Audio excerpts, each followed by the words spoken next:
নমস্কার বন্ধুরা, স্মৃতিরেখাস ক্রিয়েশনে আপনাদের সবাইকে স্বাগত জানাই। আজ আমি আপনাদের সাথে একটা ভাপার রেসিপি শেয়ার করব। গরম ভাতের সাথে যে কোনো ভাপাই কিন্তু খেতে ভীষণই ভালো লাগে। ভীষণ সহজ, ঘরে থাকা কিছু উপকরণ দিয়ে এই ভাপাটা আমি আজ বাড়িতে বানিয়েছি। কিভাবে বানিয়েছি সেটাই আপনাদের সাথে শেয়ার করতে এসেছি। আসুন তাহলে দেখে নেওয়া যাক আমার আজকের এই ভাপার রেসিপি। ভাপা করার জন্য এখানে আমি কাতলা মাছের পেটি নিয়েছি। 3টে পেটিকে এরকম ছোটো ছোটো টুকরো করে কেটে নিয়েছি। তবে আপনারা চাইলে গোটাও রাখতে পারেন। যেহেতু ভাপা হবে সেই জন্য আমি ছোট করে কেটে নিয়েছি, তাহলে ভাপাটা করতে সুবিধা হবে। দিয়ে দিচ্ছি পরিমাণ মতো হলুদ আর দিচ্ছি পরিমাণ মতো লবণ। দিয়ে দেব পাতিলেবুর রস। যেহেতু এই মাছটা কাঁচা রান্না করা হবে সেই জন্য একটু পাতিলেবুর রস দিচ্ছি। যে কোনো কাঁচা মাছ রান্না করার সময় পাতিলেবুর রস বা ভিনিগার দিলে আষ্টে গন্ধটা আর থাকে না। দেখুন সব কিছু খুব ভালো করে মাছের গায়ে মাখিয়ে নিচ্ছি। এইভাবে মিনিট 10 মাছগুলো রেখে দেবো, তারপরে রান্না করব। ততক্ষণে আমি এই মাছের মশলা রেডি করে নিচ্ছি। তার জন্য মিক্সির একটা জার নিয়েছি। জারের মধ্যে দিয়ে দিচ্ছি হলুদ সর্ষে, দিয়ে দিচ্ছি কালো সর্ষে, পোস্ত আর দিয়ে দেব সামান্য একটু লবণ। এবার এই সব কিছু দিয়ে শুকনো অবস্থাতেই মিক্সিটা ঘুরিয়ে একটু পাউডার তৈরি করে নেব। দেখুন পাউডার তৈরি করে নেওয়া হয়ে গেছে। এবার এর মধ্যে বাকি উপকরণগুলো দিয়ে দিচ্ছি। প্রথমেই দিয়ে দিচ্ছি কাঁচা লঙ্কা, ঝালটা অবশ্যই নিজেদের স্বাদ অনুযায়ী দেবেন। দিয়ে দিচ্ছি নারকেল।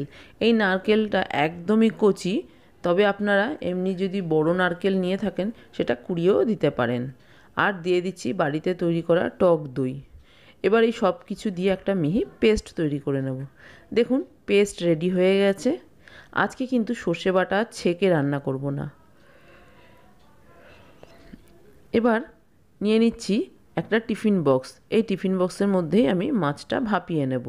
প্রথমে এই বক্সের মধ্যে বেটে রাখা সর্ষে নিয়ে নিলাম।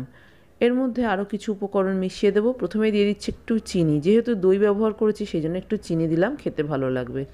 দিয়ে দিলাম লবণ। খুব বেশি লবণ দেওয়ার দরকার নেই, সর্ষে বাটার সময় লবণ দিয়েছি, মাছেও লবণ মাখানো আছে। দিয়ে দিলাম সামান্য একটু হলুদ আর কাঁচা সর্ষের তেল। যে কোনো ভাপায় কিন্তু কাঁচা তেল অবশ্যই দিতে হবে, কাঁচা তেল দিলে খেতে খুবই ভালো লাগে। এবার মিক্সির জারটা ধুয়ে একটু জল দিয়ে দিলাম। এই সব কিছু খুব ভালো করে মিশিয়ে নিচ্ছি। লবণ মিষ্টিটা অবশ্যই চেক করে নেবেন। রান্না করতে করতে লবণ মিষ্টি যেহেতু চেক করা যাবে না, সেই জন্য প্রথমেই কিন্তু একটু চেক করে দেখে নিতে হবে সব ঠিকঠাক আছে কি না। দেখুন সব কিছু খুব ভালো করে মিশিয়ে নিয়েছি এবং লবণ মিষ্টি একদম ঠিক আছে। এবার এর মধ্যে ম্যারিনেট করে নেওয়া মাছগুলো এক এক করে দিয়ে দেব। মাছগুলো দিয়ে কিন্তু সর্ষে বাটার মধ্যে ভালো করে একটু ডুবিয়ে দিতে হবে। এমনভাবে দিতে হবে যেন মাছের দুদিকেই সর্ষে বাটাটা ঠিকঠাক লেগে যায়। দেখুন সব মাছ দিয়ে আমি কিন্তু এই সর্ষে বাটার মধ্যে ডুবিয়ে দিচ্ছি। সবকটা মাছ দেওয়া হয়ে গেছে। সবশেষে দিয়ে দিলাম 2টো চেরা কাঁচা লঙ্কা, আবারও ওপর থেকে একটু কাঁচা তেল দিয়ে দিলাম। এবার টিফিন বক্স আটকে রেখে মিনিট 15 এভাবে রেখে দিয়েছিলাম। এবার রান্নাটা করব। তার জন্য একটা কড়াইয়ের মধ্যে দেখুন বেশ কিছুটা জল গরম করতে বসিয়েছি। এর মধ্যে দিয়ে দিলাম একটা খাওয়ার রাখা স্ট্যান্ড। এবার আমি টিফিন বক্সটা ওই জলের মধ্যে বসিয়ে দিলাম। টিফিন বক্সের দেখুন একদম নিচের দিকে জল রয়েছে। টিফিন বক্সের যেন ওপর দিকে বেশি জল না থাকে, তাহলে কিন্তু জল টিফিন বক্সের ভেতরে ঢুকে যাবে। মিডিয়াম ফ্লেমে গ্যাসটা রেখে 20 মিনিট রান্না হতে দেব। 20 মিনিট রান্না হয়ে গেছে। এবার গ্যাসের ফ্লেমটা অফ করে দিয়েছি। এখন টিফিন বক্সটা খুবই গরম, একটু ঠান্ডা হয়ে গেলে আমি আপনাদের বের করে দেখিয়ে দিচ্ছি। দেখুন ঠান্ডা হয়েছে একটু, এবার বার করে নিয়ে এসেছি। কালারটা দেখুন ভীষণই কিন্তু সুন্দর হয়েছে, আর তেমনি সুন্দর একটা ঝাঁঝালো গন্ধ বেরোচ্ছে, যেহেতু এখানে সর্ষে বাটা এবং কাঁচা সর্ষের তেল ব্যবহার করা হয়েছে। মাছগুলো একদম ঠিকঠাক সেদ্ধ হয়ে গেছে। একটা মাছ আমি আপনাদের একটু তুলে দেখিয়ে দিচ্ছি। দেখুন অবশ্যই খেয়াল রাখবেন মাছটা যেন একদম ঠিকঠাক সেদ্ধ হয়ে যায়। তৈরি হয়ে গেছে আমার আজকের রেসিপি কাতলা মাছ ভাপা।